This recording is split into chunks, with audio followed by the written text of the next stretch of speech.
Hey everybody, how's it going? Mike from the Focus Garage here, and today we're going to be doing a couple different things on the Audi S3 to make it a little bit quicker and to get it ready for the season. Now what we're going to be showing you in this video is just kind of not really a tutorial, but just as I'm doing it, a way to upgrade your high pressure fuel pump. This will be swapping the whole pump with the Autotech internals, and then we're also going to be doing the plugs as well here. So we're going to get the plugs out, swap those over to the new ones, and then we are going to be taking care of the high pressure fuel pump and swapping in the Autotech internals. Now, like I said, it's not going to be a quick kind of direct like how-to tutorial, but I am going to run you through the steps here. I've already gone ahead and pulled the fuse box cover here, and this top fuse right there is a 15 amp one. You're going to want to pull that fuse and let the car run until it shuts itself off. That's going to disable the fuel pump, so that way you're not going to be putting any more pressure into the line here that runs into your high pressure pump. Now, the reason I am actually choosing to go ahead and just swap out the whole pump itself rather than to do the internals is this car's got about 60,000 miles on it, and I don't want to have to worry about failing high pressure pump internals. So I've got the whole pump from EQT pre-assembled with the internals in it ready to go.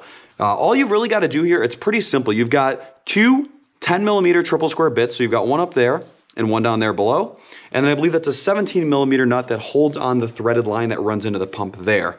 You'll take those off, so unscrew that, get that line out, get this guy off here, and unplug the connector that runs into the top there. That will allow you to remove the pump. Be careful, you're gonna get some fuel spray, stuff will drip out, unless you let the car sit for a long time to kind of depressurize the lines. I'm gonna go ahead and loosen this fuel line as well. You can see here it sits kind of in the intake manifold, up over here through this harness. Pull that out. A couple things to note. This clamp, not reusable. So what you're going to go ahead and do is you are going to get a replacement for this clamp and also a replacement for these screws. I'll have the stuff that I bought from FCP Euro linked in the description down below.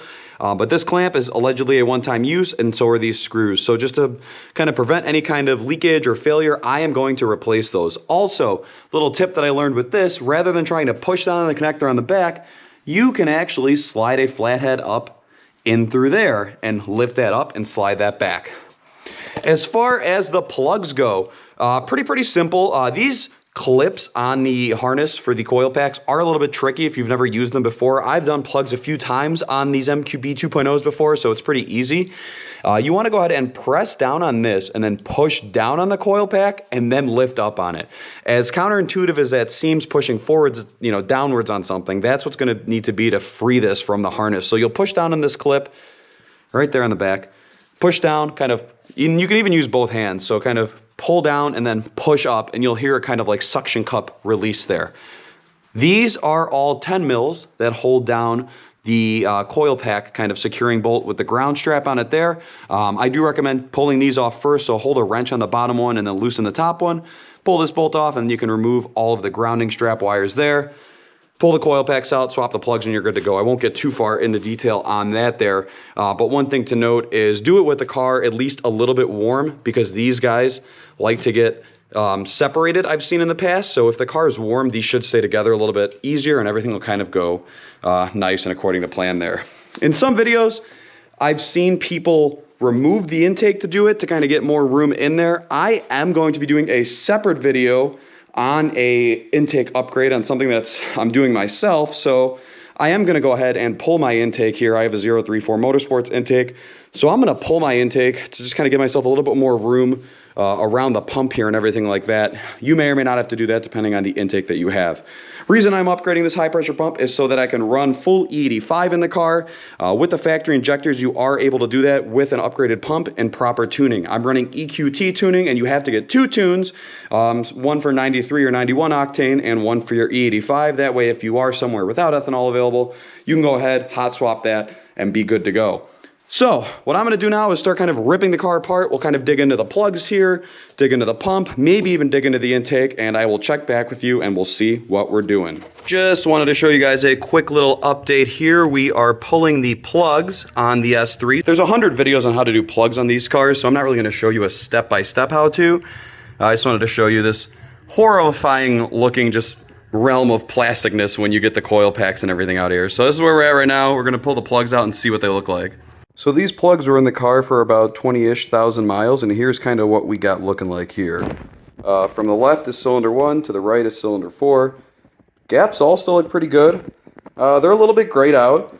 Maybe that's a little bit of high heat there, but these have had some drag strip passes on them, some aggressive driving, some commuting. Primarily only 93 octane, but this is what we look like here. So I'm going to be putting a high pressure pump and running E85 through the car. So I wanted to do plugs before I did that, but just kind of want to show you guys here what the plugs that came out, they're looking like. All right, so we've got the intake removed here, and we're gonna be able to go ahead and start on the removal of the high pressure fuel pump. Now, like I said, what you're gonna wanna do is you are going to want to crack this bad boy loose. That'll be going clockwise and counterclockwise, obviously right as you think that it would there. So crack that loose, I believe that's a 17 millimeter there. And once you get that loose and thread it all the way down, you can go ahead and loosen this clamp, again, which is a one-time use. Get that off, pull this line off. It'll help if you get it out of its kind of security clips there, and then pull these triple squares off, and the whole pump should be able to come off once you've got this removed. Here's just kind of an open look at what everything looks like in the engine bay here, and we're gonna get started on that. Well, if you want to take a look all up inside the S3's guts, there you go. That's right inside the high pressure fuel pump, and there is the line on the bottom of it. Now, every trick that I read online was right. So this is kind of the pump, and this is how it sits in the car. You want to rotate this counterclockwise, so to the left, obviously, while you try to push this line down and to the right. It's tricky at first because you kind of have to wiggle the high pressure fuel pump up and out as you're pulling it out. But kind of once you get the hang of it, it's really not that bad. We've got the EQT, Autotech pump right here, ready to install. So we're gonna pull the plugs off of it. And basically the only trick with this is you're gonna wanna line it back up with this terrible, terrible line down there as you're pushing it back in. Keep in mind, it is kind of spring loaded, so as you're pushing it back into place, you're gonna wanna make sure that you're able to kind of get this where it needs to go, and that it's centered with the two bolt holes there. Again, these bolts, one-time use, so pick yourself up some from FCP Euro or somewhere else. They are triple square bolts, so they're a little bit weird there. But it's out. It definitely was a little bit of a challenge. This fuel line came off real easy. The connector came off easy. It was just fighting that stupid line on the bottom there that made it a little bit difficult. So we've got that out. I've gone ahead and cleaned up, made sure there's any kind of funkiness going on there. And we're gonna get the new bolts and throw them in. Well, it's done. And I won't say it was fun either. This freaking line on the bottom is tricky.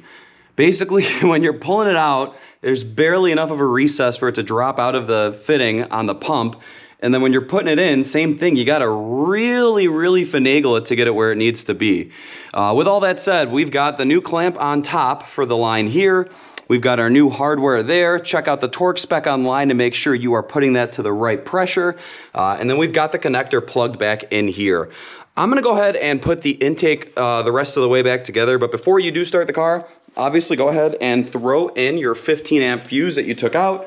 Open and close the door a few times to make sure you prime the pump, and then also make sure you flash your new high pressure fuel pump specific tune. So if you're running E85 or 93 octane, make sure you flash that specific tune and go ahead and check for leaks. You're gonna wanna check anywhere for coolness around the pump here where it mounts to the body. And you're gonna wanna check around either line that you touch, so this top line or this bottom line. But most importantly, make sure that this is fully sealed. Now, one of the things you'll note when you're tightening this down is alternate bolts back and forth. Don't just slam one of them down all the way. You wanna make sure that you're distributing the torque evenly between the two bolts there. So, without any further ado, that's gonna wrap it up for this one. It kinda sucked. And I can't even imagine when you're disassembling these pumps and swapping over the internals yourself. I've heard it's not too bad, but I want to keep this kind of as a spare pump on hand. That way, if something does go wrong with this one, I've got one to throw back in the car, or if I ever do want to part out the stock, I can take this one off. Also, like I said, the car's got 60,000 miles on it. I'm sure this pump has gotten a little bit worn over time. So now we got a brand new one in there. You know, look at this. This one's getting a little bit crusty. We got some rusty spots on it there. No more of that. Beautiful, shiny, high pressure fuel pump installed, ready to go on the S3, ready for some corn juice. Let's let her rip. I'll catch you guys in the next one. Now, something I did want to touch on before I close out the video is I did just want to mention that I am going to be bringing all of my thoughts and feedback of the new high pressure fuel pump with the E85 tune to you in the future. So once I get a chance to kind of flush out all of the regular 93 octane gas, they say get it to about 2 gallons left in the tank, then you can begin using the E85 as long as you test it and make sure you're E60 or above. So I'm going to be doing that, running the tank low, filling up with the 85, checking the contents of it, and then once we're good, we're going to go ahead and get some first impressions of it. This should be good for 40 wheel horsepower, 40 to 50 wheel torque, so it should feel pretty noticeable. It's the biggest reason I did this. I kind of compared the cost of doing the pump and the tuning versus like doing headers on a V8 car, and the gains are pretty similar, if not cheaper per dollar to do something like this. So I went ahead and I did it. I am going to be trying to run the car at the drag strip as well. My best pass on 93 octane was a 12.0, and that was on a very hot and humid day. So I think if we can get a nice cool with good DA, density altitude, and a nice couple runs at the track, this should be a mid 11-second car. So we'll go ahead and we'll find that out, but we're going to put that to the test coming up in the future. So I just wanted to cover the install in this video, and we'll do kind of thoughts and results in the future.